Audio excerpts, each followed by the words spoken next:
19h, Yarana, merci de nous rejoindre sur la première. Voici les titres de ce journal. Le centre d'enfouissement technique de Hitia est ouvert 10 hectares de terre pour accueillir des déchets encombrants non polluants, ceux des entreprises privées uniquement. Un accompagnement plus solidaire, c'est ce qu'attendent les élus locaux du nouveau haut-commissaire Eric Spitz. Cherté de la vie, protection de l'emploi local et nucléaire, ce sont autant de sujets qui doivent être abordés. Quelles sont les taxes qui pèsent sur les produits importés en Polynésie? Transport, dédouanement, débarquement, à cela s'ajoutent les marges des revendeurs. On décrypte ces chiffres ce soir avec Juliane Favnek.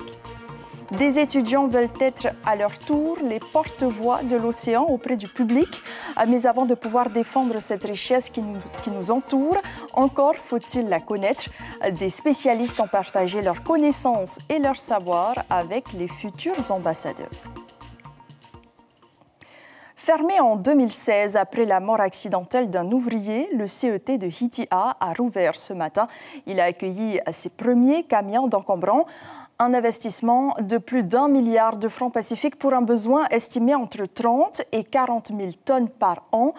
Et pour rentabiliser l'activité, l'entreprise espère pouvoir répondre au futur marché public. Heidi Enko, Jérôme Lee.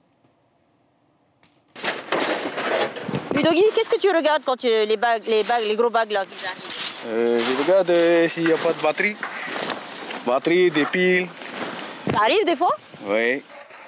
Ludovic est un des 4 employés du CET de Hitia. Avec un de ses collègues, ils inspectent tous les encombrants qui arrivent sur site.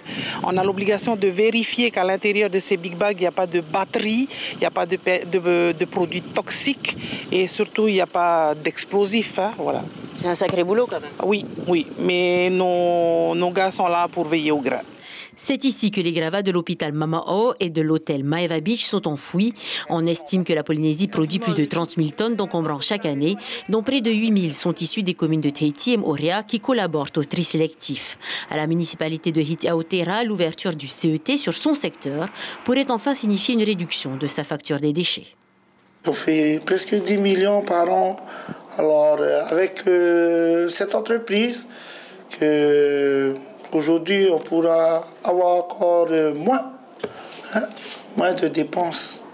Peu de camions pour ce premier jour, mais ici, l'équipe est fin prête. Vous avez là devant une balance. Ils se mettent les camions à l'entrée sur la balance. On a un poids d'entrée en fait qui s'affiche ici. On peut le contrôler ici également. Ils vont ensuite décharger les déchets à l'arrière. Il y a un tri qui est fait. Ensuite, une fois que leur benne est vide, ils reviennent sur la balance. On a un poids de sortie et le logiciel calcule tout seul le poids des déchets qui ont été déposés. Ce sont 10 hectares en tout qui seront affectés au CET, dont 7 dans des casiers situés tout en haut du domaine. Aujourd'hui, nos clients, ce seraient les privés, pour commencer, avec TSP Environpol. Puis après, quand j'ai fini ma société, je pourrais travailler avec les marchés publics. Moi, il me manque l'attestation de la banque. Ensuite, que je vais déposer à la CCSM. Et j'aurai mon numéro Tahiti, tout ça. Et c'est à ce moment-là que je pourrai travailler avec les marchés publics. Et pour assurer l'agrément, un bassin de rétention des eaux permettra à un organisme indépendant de vérifier la qualité des infiltrations. Une fois les formalités administratives terminées, l'entreprise pourra tenter d'obtenir les marchés publics. Un feu vert qui serait un soulagement non seulement pour le site de Paihoro, mais au sens plus large pour la Polynésie tout entière. Le procès d'Arm Ourea est définitivement clos 15 ans après l'accident. La Cour d'appel s'est prononcée ce matin et les peines sont allégées pour les 4 responsables impliqués. 36 mois de prison avec sursis et une interdiction définitive d'exercer, rapportent nos confrères de Tahiti Info.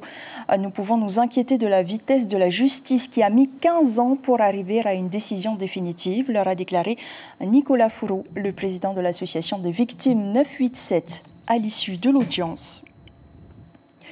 Solidarité nationale, nucléaire et fonction publique, des sujets prioritaires sur lesquels les élus espèrent trouver écho auprès d'Eric Spitz, le nouveau haut-commissaire de la République en Polynésie. Le Fénois qui fait face aujourd'hui à une crise sans précédent où l'inflation a atteint son plus haut niveau jamais connu. Caroline Farimir, Covanfo. Il n'a pas foulé le sol polynésien depuis 2010, quand il quittait sa fonction de secrétaire général du Haut-Commissariat. Eric Spitz aura plusieurs dossiers chauds à examiner. Parmi les plus cités, la protection de l'emploi local, la solidarité ou le coût de la vie, une flambée des prix impactant les plus démunis.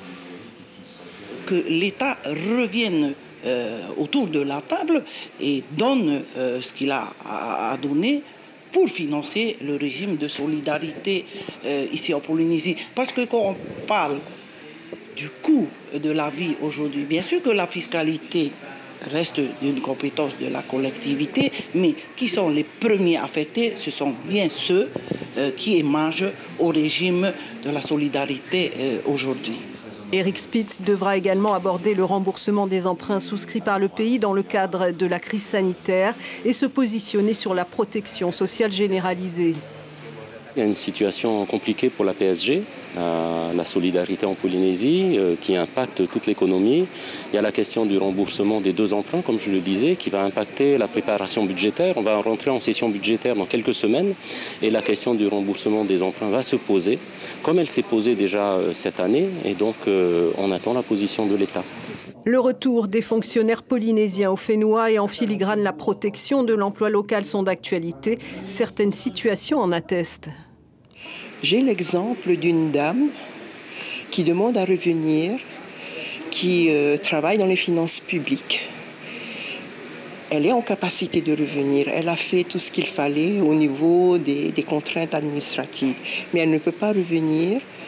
Et il y a un petit garçon ici, autiste, qui attend le retour de sa maman de 4 ans. Et je trouve ça d'une cruauté sans nom. Le représentant de l'État est aussi attendu sur le nucléaire et l'indemnisation des maladies radio-induites à la CPS. Plus de 22 milliards de francs pacifiques. Le pays a importé pour plus de 22 milliards de francs de marchandises au premier semestre, un chiffre qui démontre notre réelle dépendance au monde extérieur, la France, la Chine et les États-Unis notamment. Les produits parcourent donc des kilomètres avant d'arriver sur les étals. Au prix du transport s'ajoutent aussi des taxes. Quelles sont-elles? Mais surtout, combien pèsent-elles? C'est vous qui allez nous le dire, Suliane Favnek. Bonsoir. Bonsoir. Merci d'être avec nous. Donc, nous allons démarrer avec les produits PPN d'abord. Oui, on va prendre un exemple concret. Donc, on prend une bouteille d'huile de tournesol. Au départ de la métropole, eh bien, elle est à 362 francs. Ensuite, effectivement, il va y avoir plusieurs taxes. La première, eh bien, c'est la taxe de fret, c'est-à-dire de voyage, 23,5 francs. Pardon. Ensuite arrive la taxe, eh bien, ce qu'on appelle dédouanement et donc de transit, 8 francs. Donc, on voit qu'il y a une augmentation quand même, quasiment du double par rapport à 2021. Ensuite, c'est ce qu'on appelle la taxe de débarquement. Donc au total, ça vous fait un prix de 398 francs. Mais ça ne s'arrête pas là. Alors pour les produits PPN, le pays ne taxe pas. En revanche, il y a ce qu'on appelle la marge de commercialisation. Donc par exemple, pour une huile de bouteille de tournesol, c'est 35 francs. Donc ça fait au final 433 francs, donc il y a à peu près une augmentation, un plus 71 francs. Si jamais ce produit doit aller dans les îles, forcément il y a du fret. Alors pour les produits PPN, eh bien, le fret est pris en charge par le pays et il peut y avoir en tout cas des magasins qui vont appliquer une marge. Alors normalement pour les produits PPN, ils ne le font pas ou alors elle peut être moindre et donc cela va faire évidemment évoluer le produit. Et qu'en est-il pour les produits que l'on appelle les produits libres? Alors il y a quand même des différences. Si on prend l'exemple par exemple de produits d'hygiène féminin, donc par exemple comme le tampon. Quand il arrive au quai de Motuuta, il est à 151 francs. C'est le prix avant qu'il ne débarque. Quand il débarque, eh bien, il y a la taxe d'abord la taxe de douane de 25 francs. Ensuite, le processus est à peu près le même que pour les produits PPN, c'est-à-dire qu'il y a une taxe de transit, de débarquement et ensuite une taxe de débarquement. Donc normalement, ça vous fait ce prix-là. Là va s'ajouter d'autres taxes et toute la différence avec les produits PPN. Il y a d'abord les marges des magasins. Les marges des magasins peuvent évoluer entre 35 à 50%. Donc par exemple, pour ce produit-là, on va avoir une augmentation de 157 francs. Suite à ça, il va y avoir la taxe du pays. Donc la taxe du pays va comprendre évidemment la TVA, mais aussi la TVA sociale. Et donc au final, à la caisse, votre produit, vous allez le payer 395 francs. Et donc là, c'est quand même une augmentation de 200 44 francs. Si ce produit doit aller dans les îles, là pour le coup il va falloir payer un fret. Ce fret il va être environ de 1500 à 17 000 par mètre cube. Et ensuite il y aura bien sûr la marge des magasins, pareil entre 35 à 50%. Et nous insistons bien sur le fait que ces prix bien sûr restent estimatifs puisqu'ils varient en fonction des supermarchés. Juliane, on termine avec les hydrocarbures. Alors c'est à peu près le même cheminement. Prenons l'exemple de l'essence sans plomb. Quand elle arrive à Motuta, donc avant qu'elle ne débarque, c'est 114 francs. Et là, il va y avoir la taxe du pays, donc de 66 francs. Et puis, bien sûr, il faut débarquer et stocker cette essence. Et donc ça, ça va être plus 14,5 francs. Donc au final, normalement, ça devrait être 194 francs. Mais le pays a décidé de créer un fonds. Et avec ce fonds, ça permet en fait de stabiliser un petit peu les prix. Et donc, on va avoir une réduction d'environ 24 francs, ce qui va nous permettre d'avoir 170 francs. En revanche, il y a, à l'instar des produits d'alimentation, forcément une marge des stations d'essence. Et donc, par exemple, pour l'essence sans plomb, elle est de 10,7 francs. Et donc, au final, ça vous fait 180 francs à la pompe. Et donc, une augmentation environ de 66 francs. Merci beaucoup, Juliane Favennec, pour toutes ces explications. Et puisque nous parlons d'hydrocarbures, dans un souci d'économie, EDT investit près de 2 milliards de francs pacifiques dans un nouveau générateur qui favorise l'hydroélectricité ou le photovoltaïque. Durant un mois, les petits bonhommes bleus de Punarou vont mesurer ses performances avant sa mise en service. Mélissa Chang et Jacques Damour. C'est la révolution chez EDT. Un des 4 groupes électrogènes de la centrale sera remplacé temporairement par ces 7 conteneurs. 4 d'entre eux contiennent des onduleurs, 2 sont consacrés aux 34 tonnes de batterie et le dernier tient en son cœur un poste haute tension avec contrôle de commande. Cette installation est l'aboutissement de 8 années d'études techniques.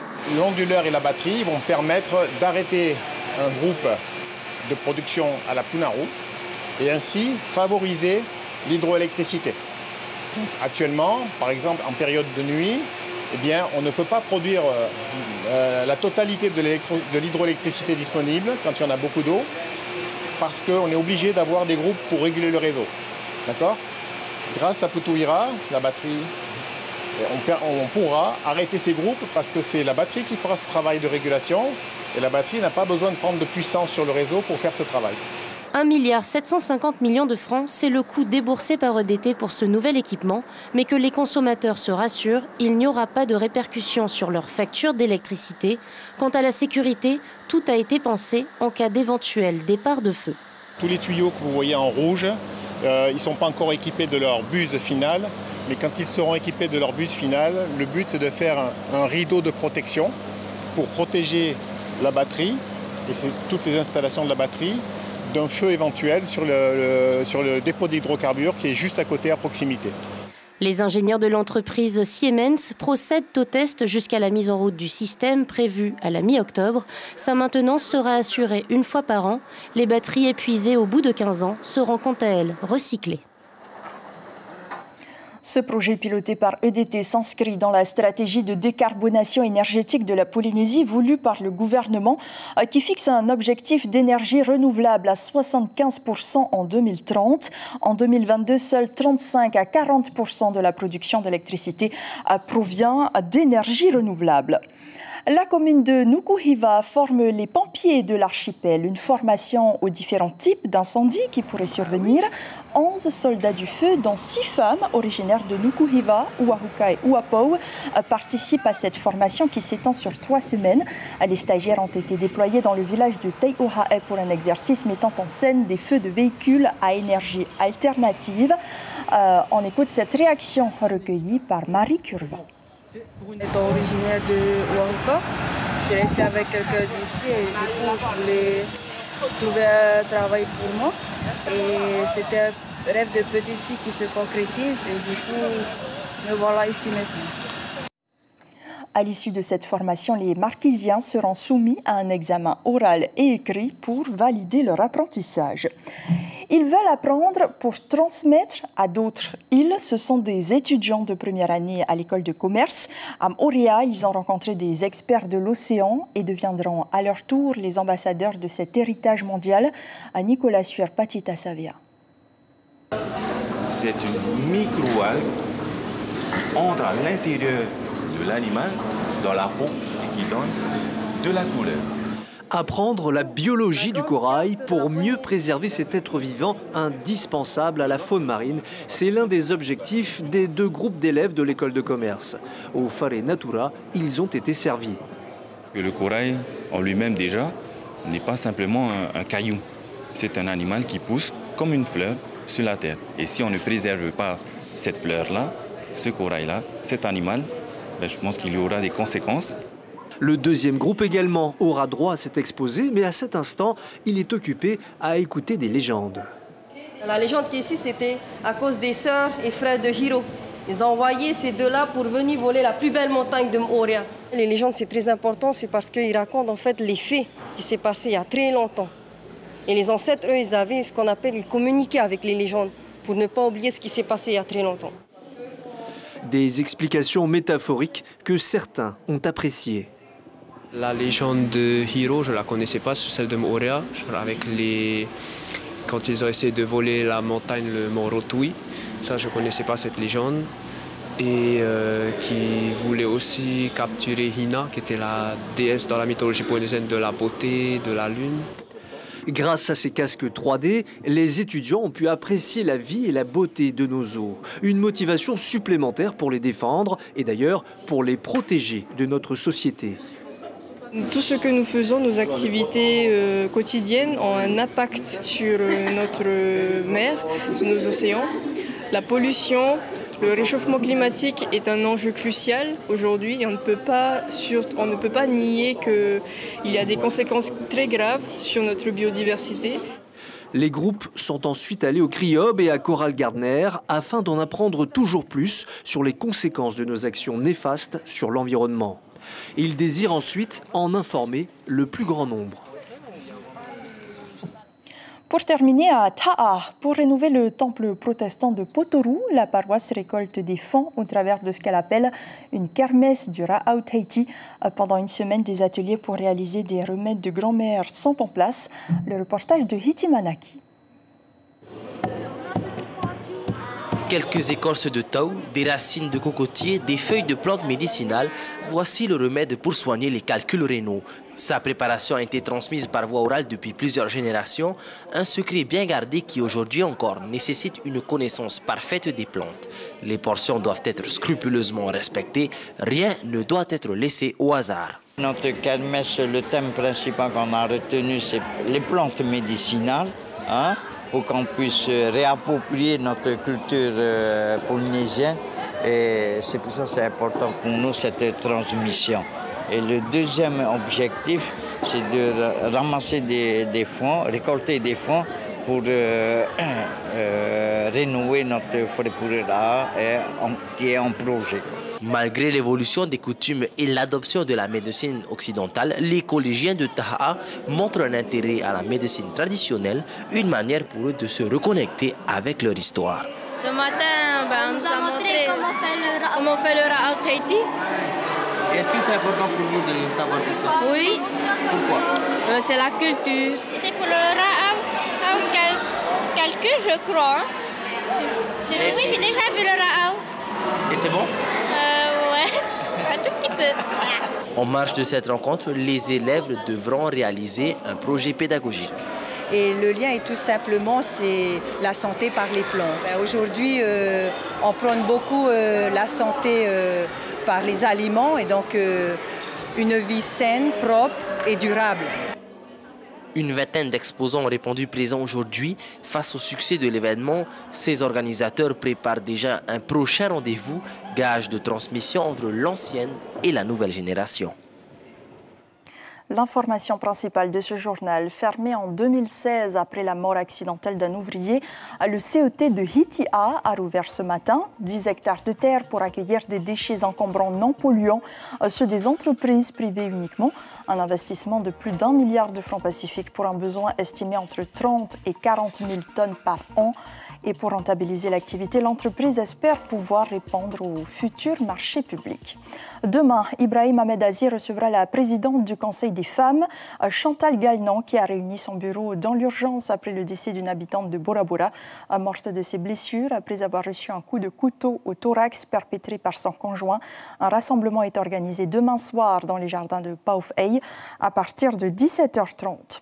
Pawaura fait son retour sur notre antenne. Johan Buit vous invite à rencontrer de nouvelles familles polynésiennes. Vous découvrirez aussi ce soir les secrets de la famille Greenleaf, une nouvelle série sur vos écrans. Demain soir, vous retrouverez Cybèle Plichard. Je vous souhaite un très bon week-end. Prenez soin de vous et à lundi.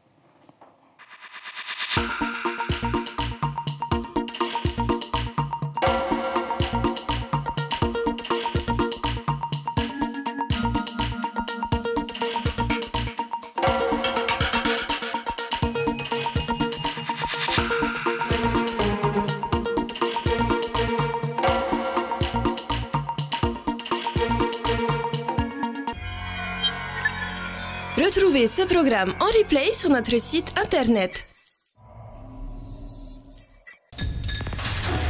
L'information en continu sur Polynésie la première, internet et réseaux sociaux.